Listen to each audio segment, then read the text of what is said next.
सभी को श्रावण की पहली सोमवार की बहुत बहुत शुभकामना। आज उम्मीद करती हूँ बहुत लोगों को आज व्रत होगा, मेरा भी व्रत है। तो हमको लगता है सभी लोग आज शंकर भगवान का पूजा किए होंगे, मंदिर गए होंगे। नहीं गए हैं तो शाम में भी जाइए, उनका बहुत बड़ा दिन है ये सावन जो है ना। तो पूजा कीजिए, सभी लोग उनकी भक्ति कीजिए। और मेरे चैनल पर मैंने ढेर सारा भोला बाबा का गाना लगा रखा है, आप लोग सुनिए ज़रूर। क्या हाल चाल है बताइए, कैसे हैं आप लोग? आइए जुड़िए, मैं बहुत दिन के बाद लाइव आई हूँ। थोड़ा बिजी रहती हूँ, बच्चे छोटे हैं, तो पोता है मेरा छोटा। तो आइए जुड़िए, आप लोग से बात करेंगे कैसे पूजा करना चाहिए श्रावण में, क्या करना चाहिए। तो आइए जुड़िए, हम भी बात करते हैं। हम भोला बाबा का भजन भी सुनाएंगे, तो आइए।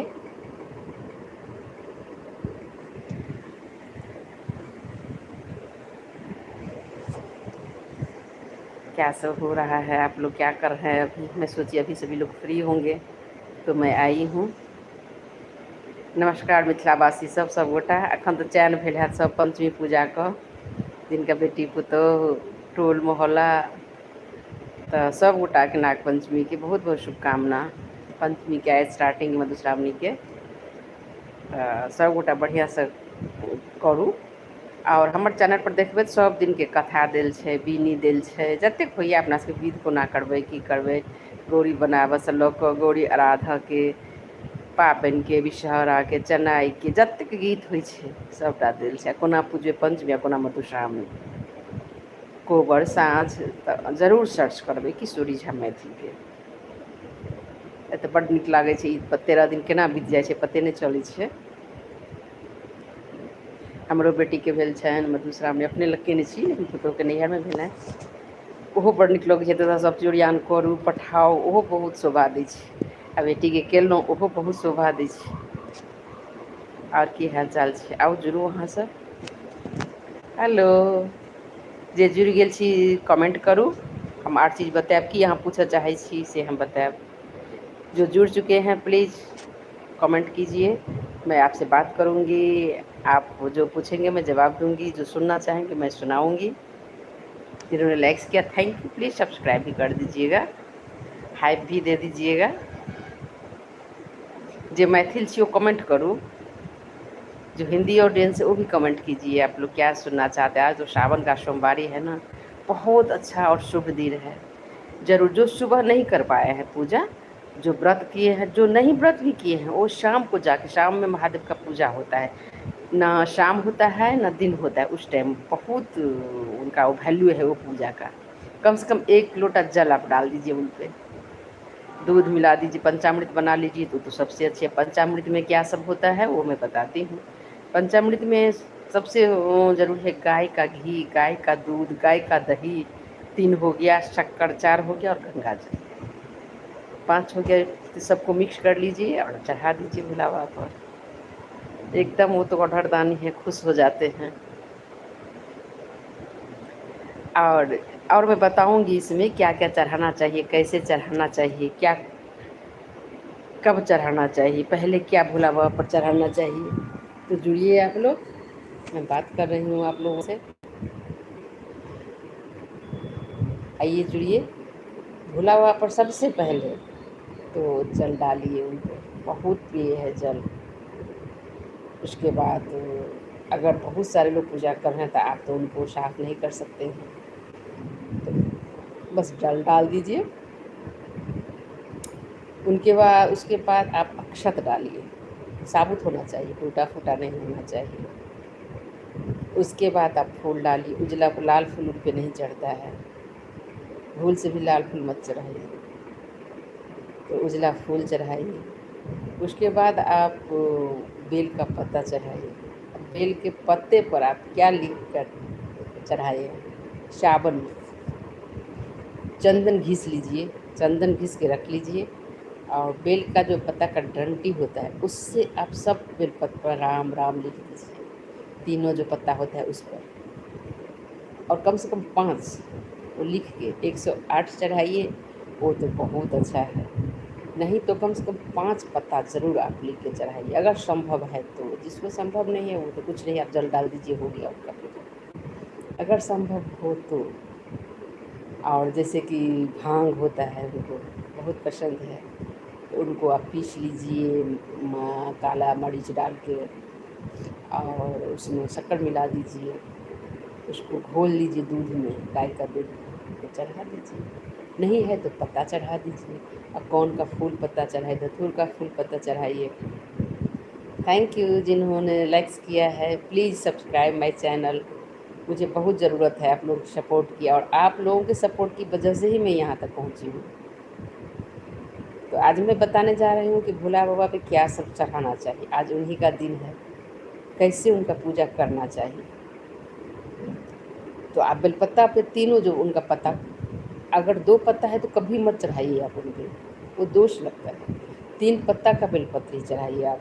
और बेलपत्र कितने लोग सीधे, मतलब जो पीछे का भाग होता है वो बाबा के सर पे रखते हैं, नहीं, जो आगे का भाग होता है जिस पर हम लिखते हैं, जो प्लेन पत्ता होता है, उनको बाबा ऊपर चढ़ाना चाहिए।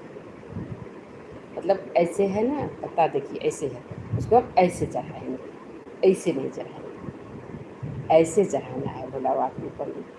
वो तीनों पत्ता पर 2 पत्ता मत चढ़ाइए, 1 पत्ता मत चढ़ाइए, जिसमें 3 पत्ता है वही चढ़ाए। और एक चीज़ और है, बहुत इम्पोर्टेंट चीज़ है, आप लोग देखिए कि बेल पत्ता में क्या रहता है, तो उसे नहीं चढ़ाना चाहिए। बेल पत्ता में क्या रहता है, जो 3 पत्ता भी है फिर भी उसको नहीं चढ़ाना चाहिए। तो पहले राम नाम लिख लीजिए चंदन से, फिर उनको चढ़ा दीजिए, मिनिमम 5, नहीं तो 3 भी चढ़ा सकते हैं, चढ़ा दीजिए। Please my channel likes and subscribe, follow कर लीजिए, सुपर चैट दीजिए। तो और उसके बाद क्या करना है, उसके बाद हम जो प्रसाद ले जाते हैं, जैसे फल, साबुत फल, ड्राई फ्रूट्स या मिश्री या मरीचदाना होता है, वो उनको चढ़ा दीजिए, वहीं पे रख दीजिए। सिर पे नहीं, उनके नीचे रख दीजिए। कितने लोग सिर पे रख देते हैं उसको, नहीं, सिर पे नहीं रखना है, उनके नीचे रख दीजिए, जहाँ से स्टार्ट होता है। और उसके बाद लोग पैसे चढ़ाते हैं, वो उन पे डाल दीजिए, तो और हो गया वो। और जल चढ़ाने के बाद ही दूध पहले ही डाल दीजिए, दूध पंचामृत जो है, उसके बाद फिर जल डालिए कि उनको साफ हो जाए। और भोला बाबा को ये है कि उनका पूजा करने के बाद थोड़ा साफ होना चाहिए, उन पर रहना नहीं चाहिए कुछ। अगर आप घर में भी ज्योतिर्लिंग रखे, घर में भी अगर आप रखे हैं महादेव, हम भी रखे हैं, मैं बहुत दिन से, 30-40 साल से मैं घर में रखी हूँ। तो कोई को तो बोलते हैं कि नहीं रखना चाहिए, लेकिन मैं रखी हूँ। अंगूठा इतना बड़ा रख सकते हैं, बड़ा सा नहीं रख सकते। उनको पूजा कीजिए, मन शांत रहता है बहुत। भोला बाबा, सिर्फ भोला बाबा को नहीं, पूरे फैमिली का होना चाहिए फोटो भी आप।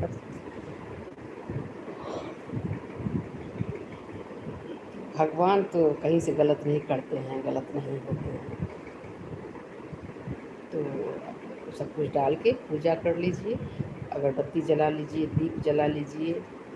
और अगर आपको मंत्र आता है तो एक पंचाक्षर है उनका, नागेंद्र हाराय। अगर नहीं आता है तो मैं अपने चैनल को दी हूँ, ज़रूर सुनिएगा आप लोग। एक है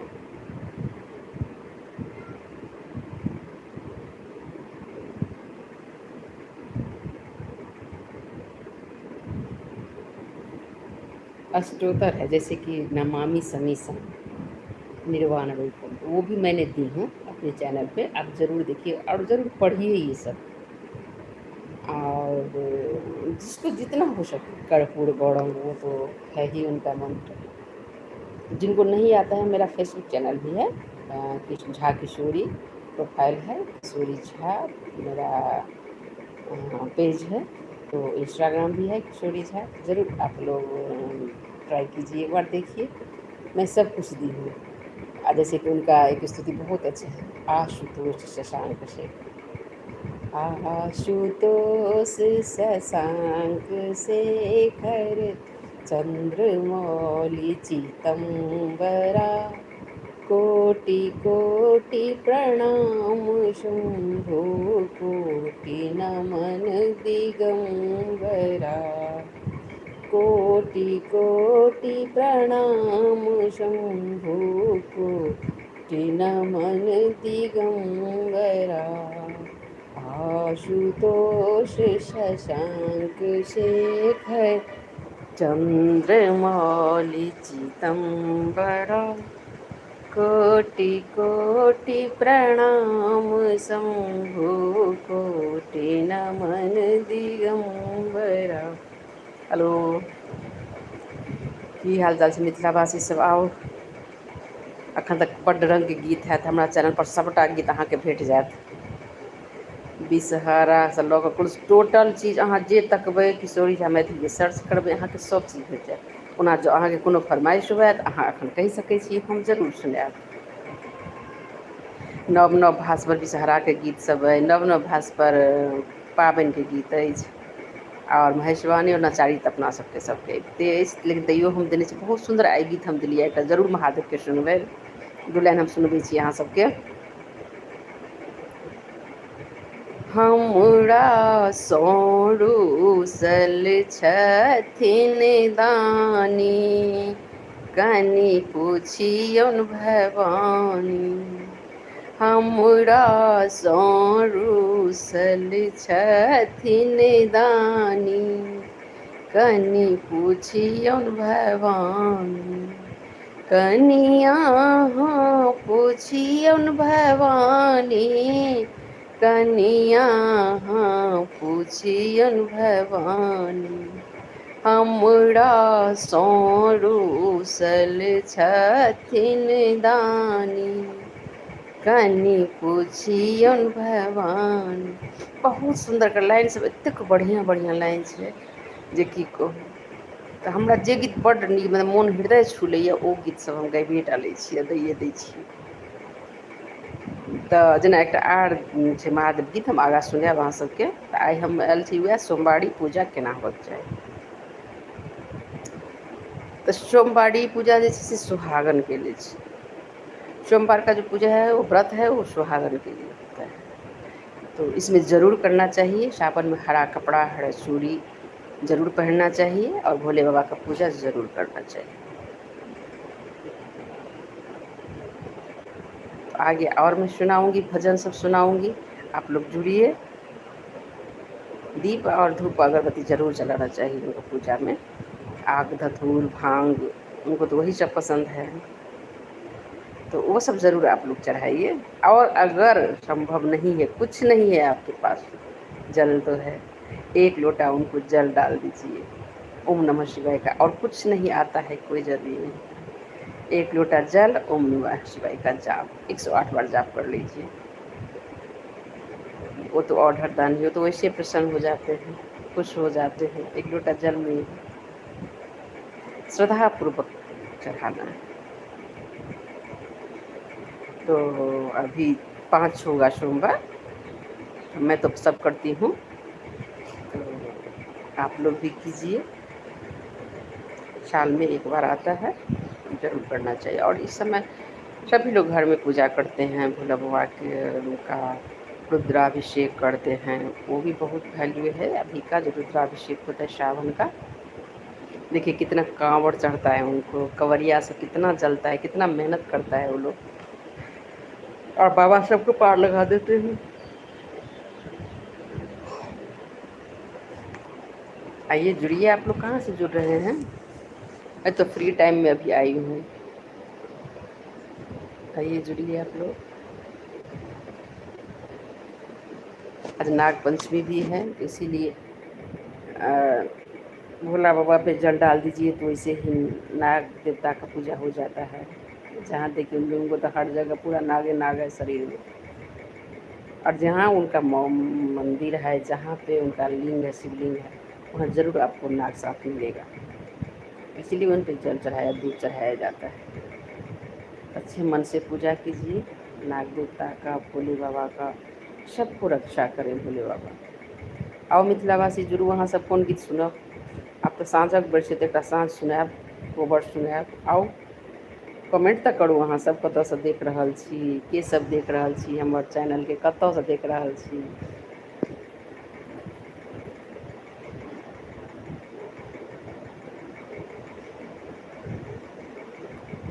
साँझ सुनाबै छी। चलू। शुभ दिन शुभ दिन पावन के दिन माहे साँझ बीतल जाइए दियने को बड़ घर साँझ हे साँझ बीतल जाइए दियने को बड़ घर साँझ हे साँझ बीतल जाइए ओहिल साँझ आहाँ गोसाउनी घड़ले सुहे साँझ बीत जाइया दोसर तुलसी माए साँझ बीतल जाइया तेसर साँझ आहाँ गंगा जी के दियन में साँझ बीतल जाइया चारिम साँझ को बड़ घोर हे साँझ बीतल जाइया शुभ दिन शुभ दिन पावन के दिन माहे साँझ बीतल दियने को भर घर साँझ हे साँझ बीतल जाइए आउ वहाँ से तऽ आइ कमेंट करू जे की सब पूजा पाठ केलहुँ के सब व्रत रखने छी प्रोग्राम हम सुनाए तो जुड़ू वहाँ सब कहाँ से जुड़ रहे हैं आप लोग कमेंट कीजिए प्लीज़ मेरे चैनल को सब्सक्राइब एंड लाइक्स कर दीजिए हैप्स दे दीजिएगा अगर हो सके तो सुपर चैट दे दीजिए आइए जुड़िए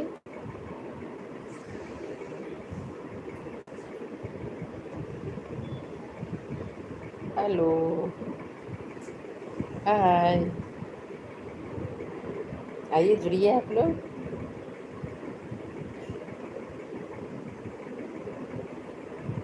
चलो एक पाठ के गीत सुनू जिनकर जिनकर बालम नहीं एलखिन तिनकर हम सुनबै छी मोन छल पावन बालम संगे पूजितहु मोन छल पावन बालम संगे पूजितहु नहीं एला बालम हमार हे नहीं एला बालम हमार हे सासु निदर्दी कर दोन जनल नहीं देलन बालम पठाई हे नहीं देलन बालम पठाई हे मन छल पावन बालम संगे पूजितहु नहीं एला बालम हमार हे नहीं एला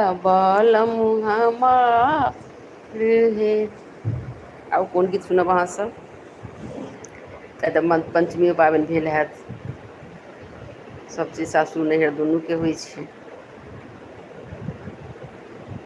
आइए जुड़िए आप लोग कौन सब जुड़ रहे हैं बताइए कहाँ कहाँ से जुड़ रहे हैं आप लोग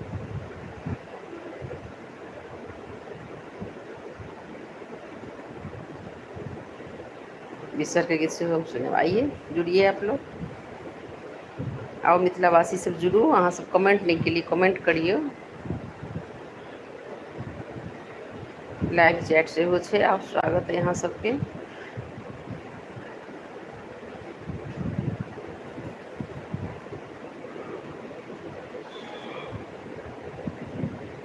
कतऽ से अहाँ सब देख रहल छी आब जुड़ू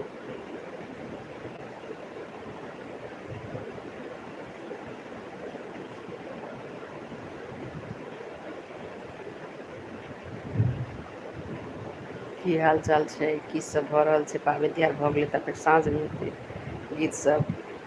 ताहिमे तऽ महेशवाणी होइ छै, नचारी होइ छै, चेन्नइके सेहो गीत सब मतलब हमरा लग नया नया 4टा भेट जायत, अहाँ तकबै तऽ बड्ड कम चेन्नइके गीत होइ छै। तैयो हम 4-5टा देने छी, अहाँसभ देख लेबै।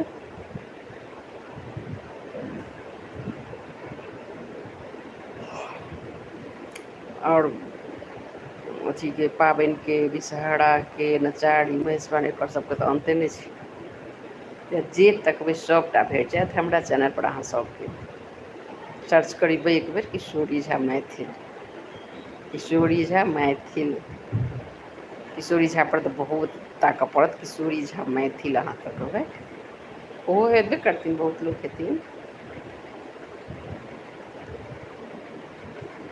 आओर ईसभ भोला बाबाके की सब केलहुँ पूजा, अहाँ सब के सब केलहुँ, की सब नहि केलहुँ, की हाल चाल छै से कहू। की सब कऽ रहल छी, की सब भऽ रहल छै? सुति कऽ उठलहुँ हँ तऽ हाथ पर हाथ आबि रहल अछि। छलहुँ जे दिनेमे आ दुपहरियामे, लेकिन आइ तऽ सभ बिजी हेथिन, तेँ लऽ कऽ हम नहि अयलहुँ तखन। तखन फ्री हैब सभगोटा, गीत तकैत हेबै सभगोटा, काल्हि कोन गायब, साँझमे कोन गायब, तऽ जरूर देखियौ हमर चैनल पर। आइए जुड़िए आप लोग, जो लोग पूजा नहीं किए हैं, माने जो ऑफिस चले जाते हैं, जिनको नहीं टाइम मिलता है, वो आप शाम को भी पूजा कर सकते हैं भोले बाबा की। अब अभी फ्रेश हो जाइए, नहा धो लीजिए, बस 1 लोटा जल अगरबत्ती डाल खा दीजिए, हो गया उनका पूजा। क्योंकि कर्म ही प्रधान है, कर्म नहीं करेंगे, हम अभी नौकरी नहीं करेंगे तो हम क्या कैसे फैमिली चलाएंगे? वो भी ज़रूरी है फैमिली चलाना, वो भी लेकिन इसका मतलब ये नहीं है कि हम उनको भोला बाबा को छोड़ दें, कोई भगवान को, बस 2 मिनट, ज़्यादा नहीं, 5 मिनट, वो ज़्यादा नहीं टाइम मांगते हैं, इतना ही टाइम दे दीजिए उनको।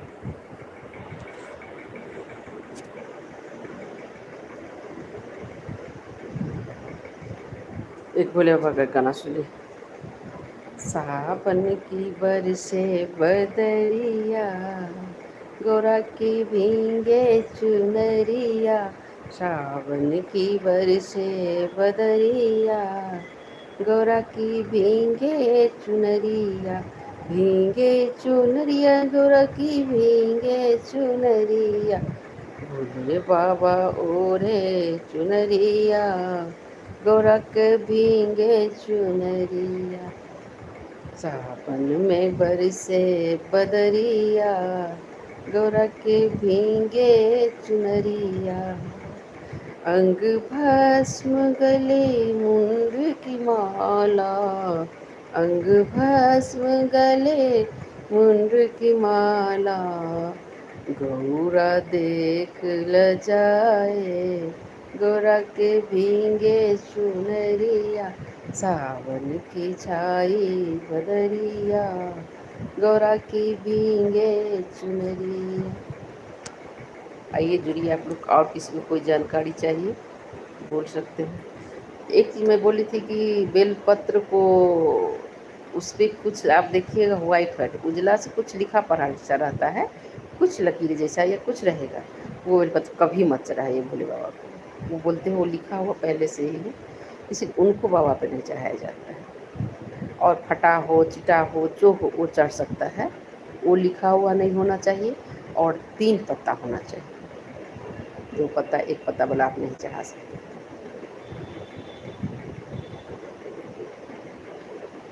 आइए जुड़िए आप लोग, मैं वेट कर रही हूँ आप लोगों का।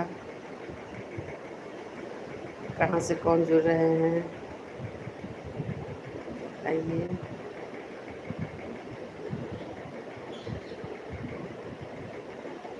आइए, आइए, आप लोग क्या कर रहे हैं?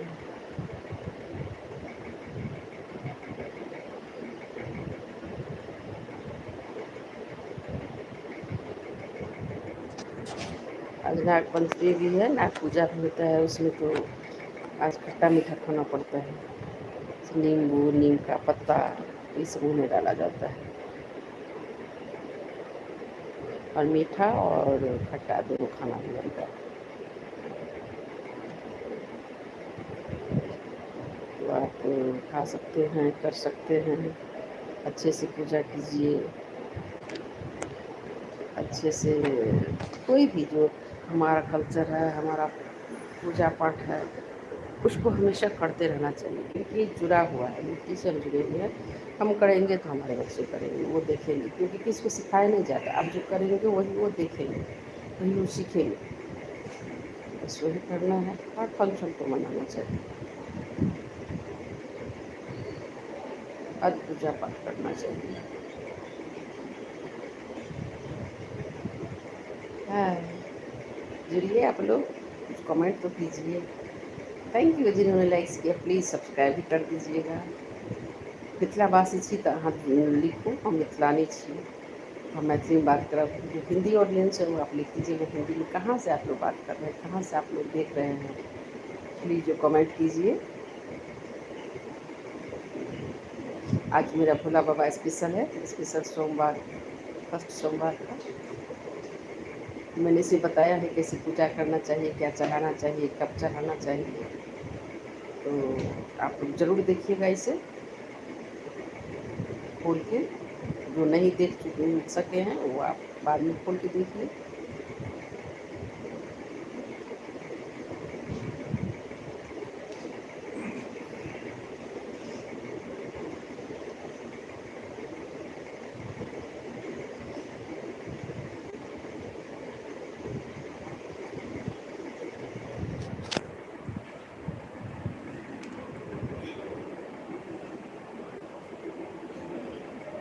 हेलो,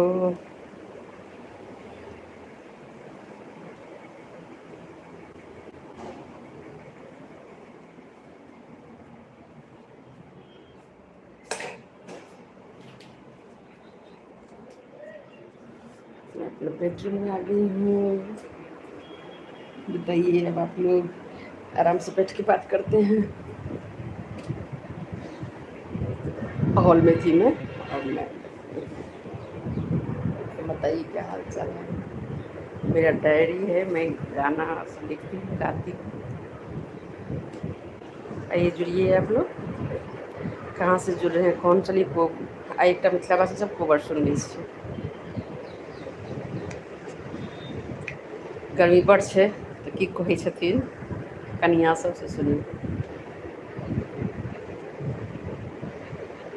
हमरा कोबर में एसी लगा दियो पिया, हमरा कोबर में एसी लगा दियो पिया, लगा दियो पिया यौ, लगा दियो पिया, लगा दियो पिया यौ, लगा दियो पिया, हमरा कोबर में एसी लगा दियो पिया, हमरा कोबर में एसी लगा दियो पिया।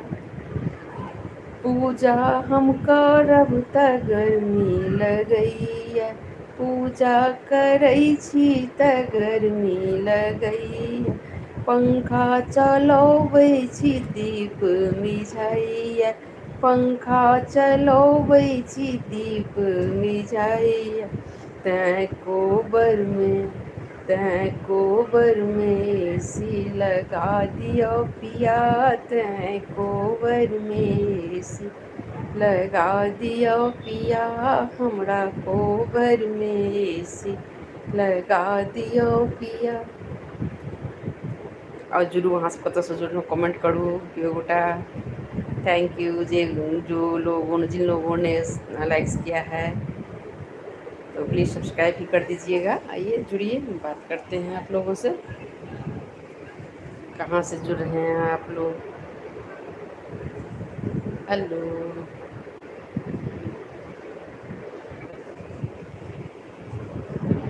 क्या हाल चाल है। आइए आप लोग जुड़िए हमसे।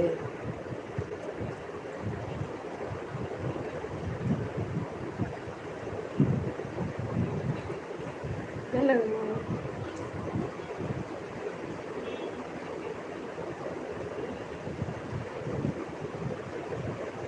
हेलो।